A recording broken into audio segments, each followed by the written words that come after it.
gente, boa tarde, tudo bem com vocês? Bem-vindos hoje ao Guide Your Future, que é o nosso programa semanal aqui sobre universidades internacionais, sobre estudar no exterior. Primeiro eu quero me apresentar para vocês, o meu nome é Gabriela Guimarães, eu sou a nova College Counselor do Colégio Positivo Internacional, então entrei recentemente aqui no lugar da Thalita, que provavelmente é o contato que vocês já conhecem, né? Queria primeiro me deixar aqui, me colocar à disposição de vocês, caso vocês precisem tirar alguma dúvida, de alguma orientação. Eu fico no mesmo lugar na sala que era da Thalita, qualquer coisa a gente está à disposição por aqui, tá bom? Hoje o nosso convidado, ele vem da EU Business School, que é uma instituição europeia que tem 5 campos, né, em 3 países diferentes, que é na Espanha, na Alemanha e na Suíça. E a gente vai receber o professor Suddha Chakravartti, acho que eu pronunciei certo o nome dele, que ele vai nos dar uma masterclass sobre Strategic Innovations and International Business. Então, é um assunto super interessante, né? A EU Business ela é mais voltada para a área de negócios e tudo, então eu espero que vocês achem algo super interessante, tá? Primeiro, eu vou chamar aqui o Caio Limoli, né, que é o contato aqui da EU Business, aqui, né, que é parceiro do Colégio Positivo. Ele já participou também de uma live com a Thalita não faz muito tempo, já falou sobre o campus, sobre os cursos que eles oferecem, e ele está aqui para dar uma palavrinha para a gente, para apresentar o professor para iniciar a aula, tá bom? Bem-vindo, Caio. Obrigado, Gabriela. Seja muito bem-vinda à nossa parceria, que já vem de antes com o Colégio Positivo. Agradeço a oportunidade de estar em contato com vocês novamente, né? Gostaria só, antes do professor começar essa aula fantástica que ele tem preparada para nós, gostaria de me apresentar novamente para quem não teve a oportunidade de ver a live anterior, né? Meu nome é Caio Limoli, eu sou brasileiro, sou original da região de Campinas. Eu sou o Country Manager da EU Business School. Eu tenho a função, vamos dizer assim, né, de atender e guiar todos os estudantes brasileiros do processo de conhecer a nossa instituição até o momento da chegada aqui na EU Business School. A EU Business School é uma escola de origem suíça, tá, com 4 campos presenciais, sendo 2 na Suíça, em Montreux e Genebra, um campus em Barcelona, na Espanha, e um campus em Munique, na Alemanha, além do nosso campus online. Então, a EU nasceu com o propósito de ser uma escola internacional, uma escola global, né, de ter estudantes do mundo inteiro, o que a gente tem hoje, né, e não é à toa que nós estamos presentes em 3 países aqui na Europa. Então, nós temos uma internacionalização muito interessante, a oportunidade de estudar em mais de um campus, a oportunidade de conhecer diversas culturas e entender como que essas culturas trabalham com o business, né? Como que essas culturas enxergam o mundo. E hoje é muito interessante a gente ter essa oportunidade de conhecer um país diferente, uma cultura diferente, uma maneira de fazer business e saber respeitar isso, além do desenvolvimento profissional e pessoal, desenvolvimento de idiomas, o desenvolvimento das habilidades interpessoais, tá? Então, eu vou deixar o meu contato aqui para vocês. Depois a gente já teve uma live prévia onde eu pude falar mais sobre a EU Business School, os nossos pilares de ensino, mas eu vou deixar os meus contatos aqui. A Gabriela também tem o meu contato, caso alguém queira marcar uma reunião, né? E aí, quem quiser saber mais especificamente da EU Business School, pode me procurar depois, tá? Não tem problema nenhum, a gente marca uma reunião individual. E aí eu deixo hoje vocês com o professor Suddha Chakravartti. Ele é o Head of Research da nossa instituição e ele fica no nosso campus da Suíça, em Genebra. So, Professor Suddha, I would like to welcome you to this amazing college, the Colégio Positivo International.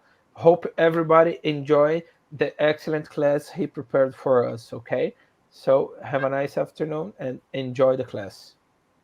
Thank you very much, Caio, and thank you very much, Gabriela. First of all, I'm extremely pleased to be invited by Colégio Positivo to give this masterclass. And I will be on time. The masterclass should not take more than 40-45 minutes. So before I welcome everybody, I will just share my screen. And I'll be there.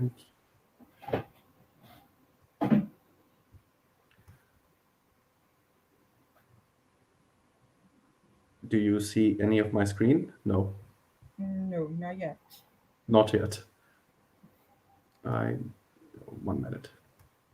Okay. I think I should be able to perfect this by now. Yes. It should be there. I don't understand why again. Otherwise, does anybody have my presentation to share? I think only... Yes, there we go. Yeah, that's perfect. Yes, that's my screen, right? Yes. Yes. And let's go with this. Yes, it just took some time. Can everybody see the PowerPoint as well as hear me? Yes, I can see. That's perfect. Thank you so much. Sorry about this technical snag. So once again, very hello and welcome and good afternoon. I think it's afternoon in Brazil.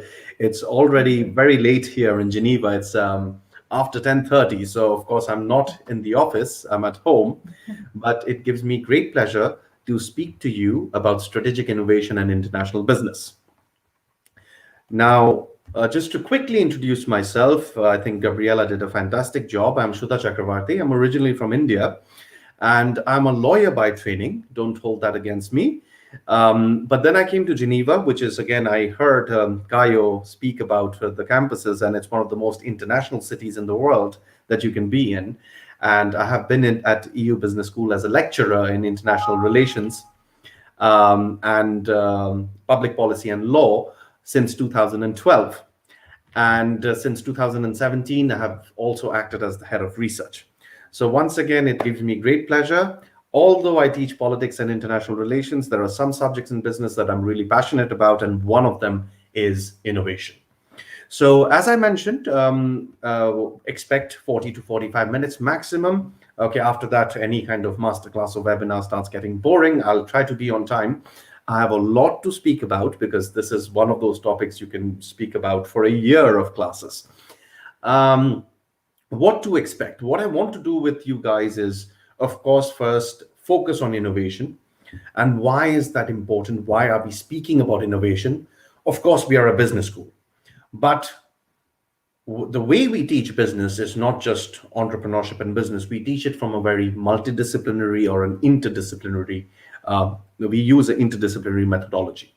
So we try to bring in different subject areas and diverse subject areas in terms of having a more holistic understanding of business. And this is what got me interested in teaching business subjects.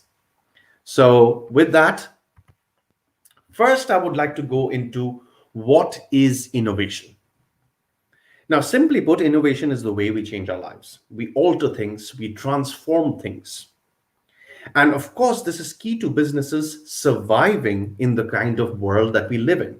So of course, if you do not innovate, others will overtake you and you'll become redundant.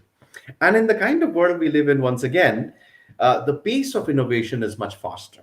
So when I was growing up in India, of course, when we had to listen to music in the 80s, we had cassettes. Now, many of you might not have seen that. And that stayed for 20, 25 years. There was no innovation. But after that, it was very quick. We had CDs and then we had MP3s. Now nobody even has MP3s. We use things like Spotify, etc. So the pace of innovation has changed. Now, to define innovation, innovation is different from invention. Invention is something when we create a goods or services or products or services that is completely new.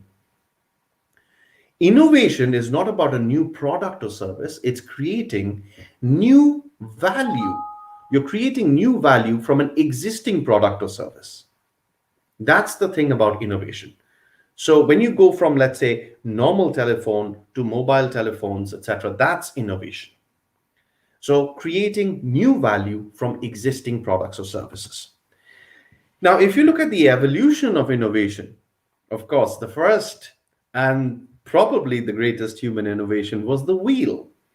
We had to create it, we had to apply it, we had to share that knowledge in terms of how this functions.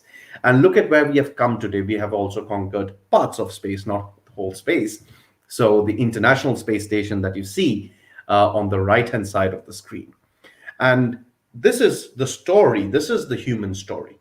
Humans are innovative because humans have needs.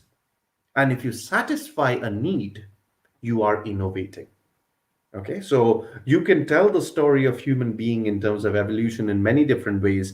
I try to say it through the innovation or the innovative potential that we have. Now, to contextualize this, yes, we are speaking about innovation. Yes, we are a business school, and that's what I wanted to speak about. But why are we speaking about innovation more and more these days? And the reason behind this is we live in the knowledge economy. Now, this is very, very germane and very important to understand because I am contrasting or comparing today's knowledge economy to the past, which was the industrial economy. In the industrial age, okay, the standard units of economics, if you had land, labor, capital, or any of the three in any combination, you would have a market. You would be able to sell your products and services. Today, the biggest asset is knowledge. That's why many companies and even, media sites and Google, etc., they want your data. That's the knowledge they want to have so that they can sell more stuff to you. So knowledge is a big, big, big asset today. However, there's a problem here. Now, knowledge is one of the most fundamental assets today in terms of companies or businesses being innovative. But it is not anymore how we used to treat knowledge before. Now, you might have heard this. Now, definitely I heard this when I was growing up. Knowledge is power, which is true. But in today's world, how we treat knowledge is a little different, or should be a little different. Knowledge should not be treated as power anymore. Knowledge can be accessed by everybody. 30, 40, 50 years back, if you had knowledge in something and I didn't, you would have an advantage. But today, in the kind of interconnected world that we live in, everybody who's connected can have access to that knowledge. So it is something that has actually made the world flat. It has evened it out. And I teach politics, and probably this has been the biggest democratic factor ever. So we live in a world where everybody can have access to the same knowledge. And that's why it's more important for businesses now to compete. Right. So if everybody has the same amount of knowledge or can have access to it, you need to do something greater with that knowledge than the rest of the population. And that's the reason why we need to innovate more and more, not just better innovation, but even faster innovation. That's what is required in today's world. So this is just to give you the context of why we are speaking about innovation in today's knowledge age. However, in business, we got this wrong. And even in business schools, the way sometimes we have been teaching this, we got this wrong. And on the left-hand side of the screen, this is one of the best books you will ever read about innovation. It's called The Innovators Dilemma, written by Professor Clayton Christensen of Harvard Business School. And what he says is, in the book, innovation is not something that businesses or companies do. We think Apple innovates or Google innovates or Amazon innovates. No, it's not the company or business that innovates. It's the people within that innovate. Now that has a lot of consequences. And Professor Christensen says it's not a corporate phenomenon. It is a people's phenomenon. And that means it is a leadership question. It's not a management question. Now, management is something that we teach in business schools, of course. And Professor Christensen here kind of rightly says that sometimes the failure to innovate is a result of excellent management. So this is kind of oxymoronic. If you have great management, you think you're going to innovate better, but sometimes it's the opposite. If you have great management, it makes you not innovate. Now, why is that? It's a very simple thing. Innovation is something that people do for others. And that means there's a necessity, and behind every human being, there's a necessity. And if you satisfy that need or that necessity, you will innovate. And to do that, you need to do two things. Very simple. One is you have to be able to take risks. If people did not take risks, let's say Steve Jobs, if he did not take risks, we won't be living in a world where we have such excellent products. So one is you have to be able to take risk. The second is you have to understand that you have to sometimes break the rules. Now, this is something those who use Apple products, Apple has always broken rules. Okay, we don't have that much time to go into that, but it is something that you can understand. It's one of those businesses that has always broken the rules. So you have to take risk and you have to break the rules. But management teaches you just the opposite. That's why in management studies, we have risk assessment, risk management. So it teaches you to minimize risk, not to take risks. And the second thing that management does is it creates a lot of rules. It does not allow you to break them. It creates more and more rules. It creates more and more hierarchy and protocol. So this is a great book. Anybody who's interested in innovation, and if you want to be entrepreneurs, you want to be successful business leaders of the future, this is one book I highly, highly recommend. It's for any level at any point. Anybody can read it. Okay, so keep that in mind. Moving on, and why do I say management teaches us sometimes things that are not useful for innovation? And this is the marshmallow challenge. It's a design challenge. And this proves why sometimes managers get it wrong. So this is a marshmallow challenge, design challenge, designed by Peter Skillman. And the idea is very simple. You have teams. Okay. So one team is all MBA graduates and CEOs and business managers. The other teams involve design people, architects, teachers, and then you have students who are very young, like kindergarten and high school, junior school students. And the challenge is you're given 20 sticks of spaghetti. You have to make the biggest tower with those dry spaghetti. And the objective is to place the marshmallow on top and balance it. And guess who does the best and guess who does the worst?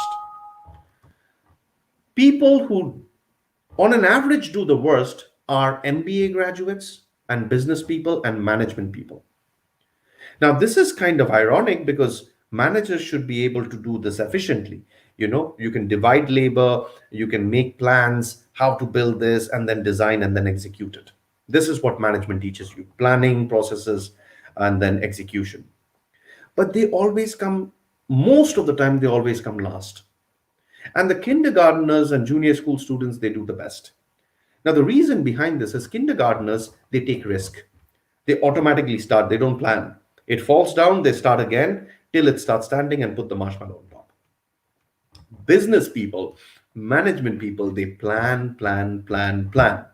They create the tallest structure, but when they put the marshmallow, it falls. So they don't have that thing of learning through trial and error, which is very required in life. Business is life, and trial and error is the key sometimes to innovation. And that's why I'm going to show you one of my favorite quotes by Mike Tyson, who said, "Everybody has a plan and everybody plans until you get punched in the face." So that's one of the learnings that business people can also take. Okay, it's not only about planning and making rules and executing, etc. Sometimes things happen because of trial and error, because of risk taking. Take risks. Okay, break the rules. Okay, I'm not telling you to be completely oblivious to risk, but this is highly, highly required if you want to be innovative. So in today's world, why again are we speaking about innovation at the rate at which we are speaking? And we live in a world of unprecedented innovation, and that is mainly happening because of many reasons, but it's mainly happening because of the reduction in price of technology. And when we talk about technology, we are talking about here computers or computing. The picture on the extreme left, these are those computers that were there in the 1960s, had no memory, they were huge, you needed 5 air conditioners, they would cost in the hundreds of thousands. Today, you can buy computers for less than $200 or $150 in many parts of the world. The price of data has gone down. India, where I come from, has the cheapest data. Okay, so think about it, making a phone call through WhatsApp, that's free. Okay, as opposed to when we had normal telephony, where that used to cost a lot of money if I wanted to call from Switzerland to Brazil. So technology, and particularly computing, is the only asset whose prices have come down over time. All other asset prices has gone up. So what it has done exactly is make it available to everybody. Technology scales very well. Other assets do not scale well. Think about it. In India, I think you would understand the same in Brazil. We are not going through a very nice period with COVID-19. And there are many schools that are shut and many children that cannot go to school. But with technology, of course, even in the poorest areas, we can make sure sometimes that education is still provided because technology really scales very well. So this is one of those silver bullets. And in terms of what I want to talk to you about now is when you go in life and you want to be entrepreneurs and business people and successful leaders in business, these are the 8 must-have apps that you need. And I'm not talking about phone apps, okay? Imagine them to be apps. So I'm going to be talking about concepts. Okay, so these are 8 concepts I'm going to talk about. Think about them as apps that you need in your life in order to be extremely innovative as well as successful. I have taken this from various studies. I've taken this from various videos that I watch and people that I follow. Okay, so it's a mixed match of everything plus my own experience in teaching this particular subject. So the first is how we use technology. Technology is ubiquitous. It's everywhere. Now, you youngsters, of course, you were born with technology and you're very good with it. But still, there are people from the other generations who treat technology as an asset. They treat technology as something that is external. Because that's how we grew up. Technology was something external. Think about the computer. We had mainframe computers, then we had desktops, laptops, tablet, phone. Now your computer's in your watch, it's in your glasses, and soon, of course, it's in your car and everything. Soon, it's going to be something that we wear, and in some time, it'll be a part of us. It'll be in our bodies. Thank you, Kayo. I'm going to try that. One of the things is stop treating technology as an asset. Okay, it is probably the cheapest asset you can deploy to solve a problem. Okay, so technology is one thing, but remember, technology is never a solution. Technology is an enabler. Technology is never going to get you educated. Technology can enable you to attend classes online. Okay, now this is a stark differentiation. It sounds easy, but many leaders think that technology is the solution. Okay, so let's get all the technology that we can. Now that's not the way to go about it. Okay, it's an enabler. It enables success. Okay, it is not the solution in itself. So that's the first app. Remember how we use technology. It is ubiquitous. Treat it as the most cheapest asset. The second, when you go ahead and try to be entrepreneurs and come up with great products and services, of course, at the back of our mind, we want to make a lot of money. We want to be successful. That's important, but don't start with that. Okay. First, try to make meaning. Why does your product exist? Don't start with what you're going to sell. If you position yourself in terms of I sell, let's say mobile phones, you will remain a mobile phone maker. Now that's what happened with Nokia.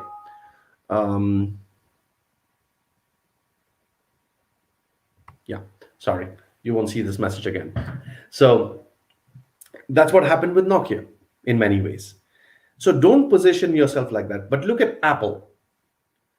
Apple does not sell phones and computers and music, this thing, etc. No, they sell luxury. Okay, they sell a lifestyle. They don't position themselves in terms of what they do.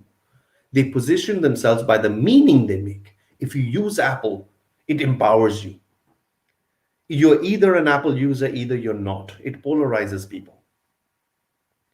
So that's the meaning that Apple makes. So when you're trying to come up with products and services, don't just look at the bottom of the pyramid that you see the physiological needs. And most companies do that. Try to make meaning at the higher level. Esteem, belongingness, self-actualization. This is the kind of meaning that you should be making with your products and service. Now, to explain this, we can go back 2,000 years to Aristotle, the great Greek philosopher, one of my favorite. And he wrote in his Nicomachean Ethics, again, a book that I would highly recommend everybody to read. He speaks about the human psyche, and he talks about there are two types of knowledge. One is techne, which is technical knowledge, math, science, etc. And the other is Sophia, which is basically wisdom, experience, empathy, okay, intellectualness, okay, thirst for knowledge. Together, you need both of them. You can't have just one. You need the technical knowledge, but you also need that this thing. Once you have both, it's called eudaimonia. Now, this is what you want to do also with your business. Do not focus only on what you do. Focus first why you do it. What is the value that you're bringing to people? Then how you do it. And then what you do. So look at Apple. First, why they do what they do. Why they do it? They want to transform people's lives by making computers accessible and computing accessible to all. Democratization of computers. How they do it? With beautiful products and services. Okay, very high tech and very good quality products and services. What do? They sell computers and phones and other things. Okay, so that's how you want to position yourself. Okay, I'll give you another example. Think about traveling. Of course, during COVID, we have not been traveling. Now, many people love traveling. This holidays, you go with your loved ones, with your family, with your partners, with your friends. Now, we always have this dream about holidays. That's a higher level, meaning in life.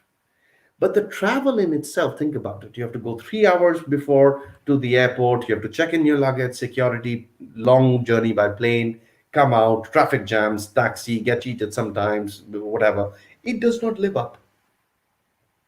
So the CEO of Airbnb, which is, holiday rentals, he wants to now transform his company, Airbnb, not something that just rents, holiday homes, but he wants to be in the business of happiness. So you see, that's creating a different value. You don't position yourself as we rent homes. We create happiness.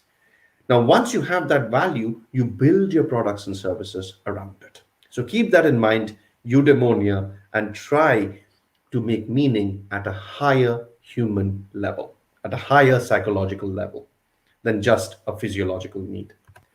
Third, you must understand new business models. Earlier business models were very simple. You have a good product or service to sell, you have a market. Simple. Today, it's not the same. Look at the 4 companies I'm showing you here. Facebook, biggest media company in the world, it does not create any content.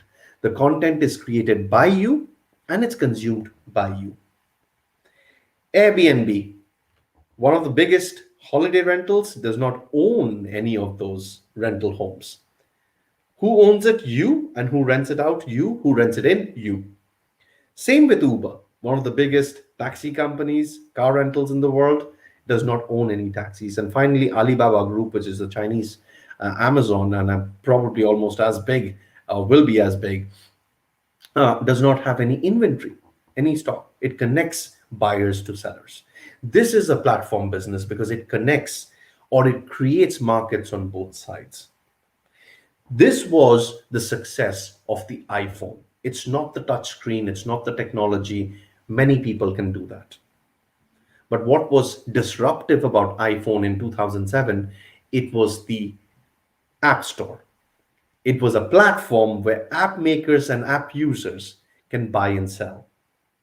Now, Apple cannot know everybody what apps they want to use. We might have the same phone, but we all use different apps. So local people know what apps they generally demand. For example, in Brazil, you will use very different apps from what we use in Switzerland or in India. So by creating the platform, you engage more people. This is in the knowledge economy. This is how you position the knowledge economy. Okay, so remember, as you go in the future and you're innovative, think about creating platforms where others can all engage and you profit out of it. Not in a bad way, okay, but you succeed in the end. The fourth is, app you have to understand is we live also in a sharing economy. Okay, sharing economy is basically wherever we have an asset that is lying, not doing much, and we can share it because of technology, because of applications and everything else. Think about it. If you have a car, the average time a person uses a car in a day, average, okay, sometimes people use more or less, around the world is 30 minutes. So for 23 hours and 30 minutes per day, your car is in a parked position. Is that how you should treat an asset? No. That's why we have apps like Lyft. So if your car is lying vacant or you have 3 cars, you're just using one, you can rent it out. This is the concept of the sharing economy. The second thing is you have to understand your generation, the youngsters, the generation Z, etc. You care more about access, the facilities to use something rather than owning it. When I was growing up, we used to have a lot of movies at home. You had to buy those cassettes, video cassettes. We used to have a lot of music at home. Okay, so you walk into anybody's living room, there's a huge cupboard filled with cassettes. Nobody does that anymore. Now, that was a problem at that time, because if I was going on a holiday, I had to think about, these are the 5 cassettes I'm going to take. It's heavy, you have to carry it. If you went running, okay, with a tape recorder in your hand, that was extremely disastrous, but you had to choose what music you wanted to carry with you. Today, it's not that you're listening to a different music. You might still listen to Beethoven and Elvis from the 60s and 70s, but you will listen to it on Spotify whenever you wanted, wherever you wanted. So take, for example, the same thing with the Amazon Kindle. Why people buy books? Because they're interested in the story. But it is cumbersome. It is difficult to move. The Kindle allows you to store about 5,000 PDF files. And finally, Netflix. Okay, I'm not interested in having that many movies in my house. What I'm interested in, just having an app wherever I am, wherever and with whoever I am, and whichever movie I want to see, I can use such apps to fulfill my necessities in this case. So we are moving towards access, okay, and not ownership, okay? And technology is making that happen even at a faster rate. The fifth, the power of the crowd and the cloud. Today, when we say we live in the knowledge economy, what does it mean? So imagine if I wanted to come to Brazil 30, 40 years back, I had to rely on my travel agent. He makes the booking, the flights, the hotel. He chooses the hotel based on my budget. Now, what if I want to eat the best feijoada in São Paulo? I ask the hotel, they might guide me, etc. Today, all this can be done in a few minutes. If I just Google it, the best feijoada in São Paulo, I get hundreds of thousands of hits on Google. What am I doing? I'm using the power of the cloud and the crowd, people I don't know about, but they are still in my network, to solve a specific problem.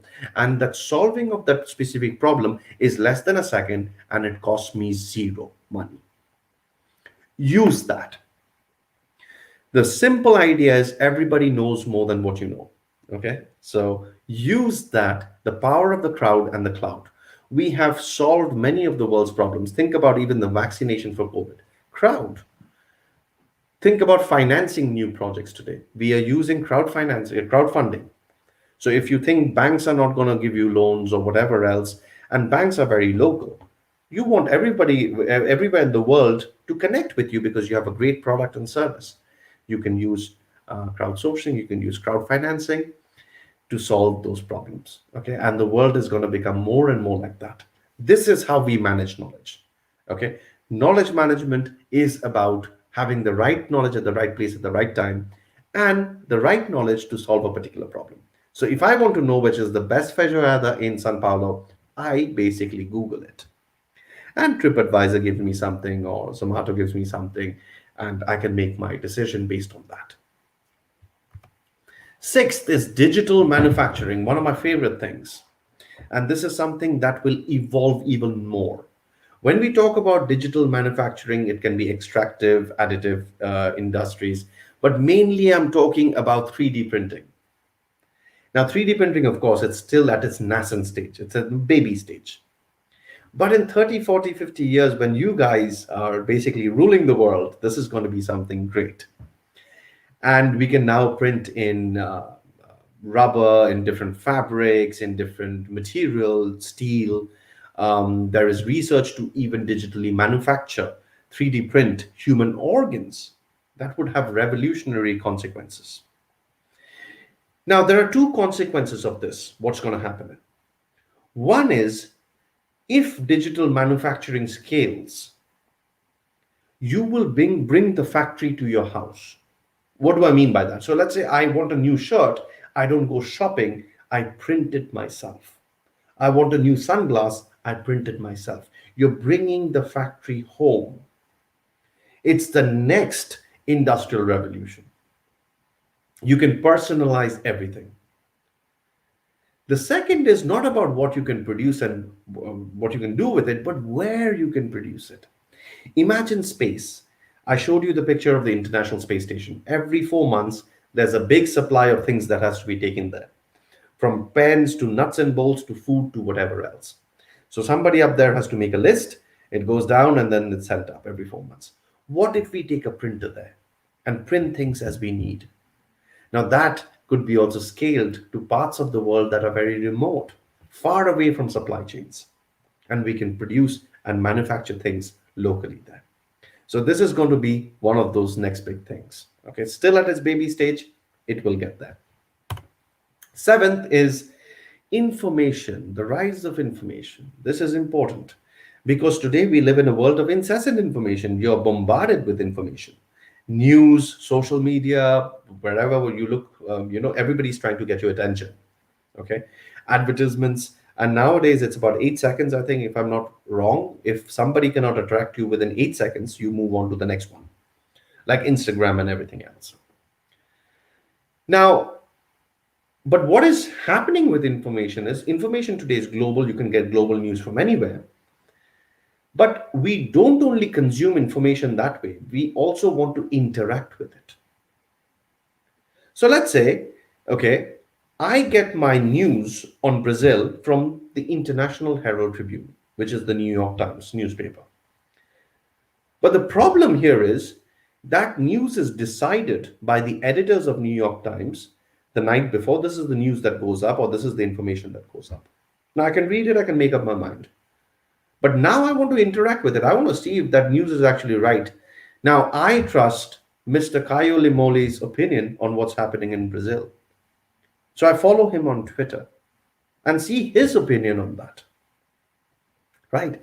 So it's not only that we are fed with information and news, we also curate and collect our own type of information and news. So while information is now global, we also are very local about it. Okay, and that's why we can create our own sources of news and information with people who we follow, people who we trust, people who we respect. Okay, and that's also changing the world around us. The last point, perpetual computing. We started with technology. This is very similar to that. Computing technology, as I said, scales very well. We will come to the point of infinite computing. We are already approaching that. Now, what do I mean? Let's say even when I was growing up, let's say one computer takes 1,000 seconds to solve a problem, and that cost you $1. Today, with the cloud and the crowd, I can reverse this. I can use hundreds of thousands of computers in my network to solve a problem in less than 1 second, not 1,000 seconds, and it'll cost me almost zero. So it is probably the biggest asset we have that has made the world flat, that has brought people together. Okay, sitting here, I can invest with my phone in New York Stock Exchange. I can buy a flight to Tokyo. I can order something from Brazil in seconds.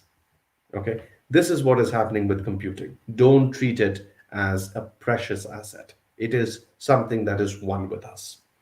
So with that, I come to the end of the 8 main apps that you definitely want to keep in mind if you want to be successful innovators in business.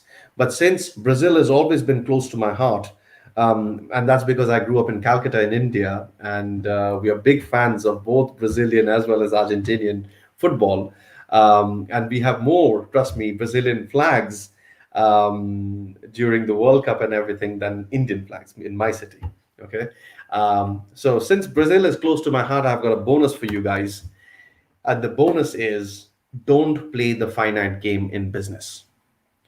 Now, some of you might have heard this, some of you have not. This is the game theory. Game theory is used in economics and many other things. And you can have 2 types of games. One is a finite game. A finite game is where you know the players, you know the rules, and the objective is to win, is to defeat others. A great example of finite game, football. 20 players, 90 minutes. You know who the players are. You know what the rules are. This is the framework. Objective is to win. However, take examples, life, relationships, business. These are not finite games. These are infinite games. Now, what does an infinite game mean? An infinite game means you don't know who the players are. The players keep changing. Okay, there are no fixed rules and there is no time frame.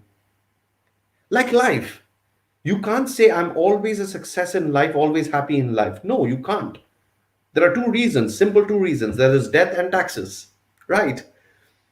So sometimes you have great success and everything. Sometimes also life brings you down. But the purpose in life is not to win or lose. The purpose in life is, like an infinite game, to stay on in the game, to perpetuate the game. Life was there before you. Life will be there after you. Same with businesses. Business has always been there. Companies come and go. So you will see businesses or companies that actually play the infinite game. They're more innovative because they are there for the long run. They're not there for the next 6 months. They're not there for the targets of the next 1 year. They are there to perpetuate the game. Play the infinite game. Same like relationships. You cannot say, I'm a success in the relationship. No, it takes a lot of work. Because the main thing about a relationship is to be together, right? So that is the main objective, is not to win, is to perpetuate the game, is to sustain it. Same with life. The only responsibility you have, I come from a very spiritual country, okay? The only responsibility you have is to keep breathing. That's the infinite game, okay? It's not, the only thing that can happen in an infinite game is players leave, okay? That happens in politics, in state relations, that happens also in business. So last point, and this is a great book again, please, if you get your hands on it, it's by James P. Cars. If I'm not mistaken, he's a theologian. So he teaches theology in, I think, Boston University. It's a fantastic book. And it's not only written from the perspective of business, but it's basically written from the perspective of game theory. Everything in life, relationship, life, business, politics, everything put together. If it's an infinite game, play it with the infinite rule. If it's a finite game, let's say you're playing football, then the objective is to win and lose. Okay. So with that, thank you very much. I hope you enjoyed my masterclass. I hope I was on time. And if you have any questions, I can take them. But anyways, I will leave you my email ID. And hopefully, if anybody who is interested in continuing this conversation, please, you're more than welcome to write to me at any stage. Just mention that you're from Colégio Positivo, and I'll be very, very happy to engage with you. So once again, on the chat, I will leave my email address, and please feel free to also join me on LinkedIn or through any other media. Thank you again, Colégio Positivo, particularly Gabriela, for organizing this fabulous event. I had a lot of fun, and also Mr. Caio Limoli for giving me this opportunity. So have a very wonderful rest of the afternoon and evening. Thank you. Thank you. Thank you for accepting our invitation. This was very interesting. Okay, we'll leave your email and your contact information. Okay, and the live will be available on Colégio Positivo's YouTube channel. Okay, so anyone who wants to watch it again or has any questions can rewatch it anytime. Okay. So thank you so much for coming. Thank you very much. Thank you. Obrigada pela presença de todo mundo, né? Se vocês precisarem de algum contato, alguma informação, o título dos livros que ele mencionou ali, por favor, me procurem. Vou deixar meu e-mail aqui também. Tá bom? Muito obrigada pela presença de vocês e a gente se vê no próximo programa. Tá bom? Muito obrigada. Boa noite.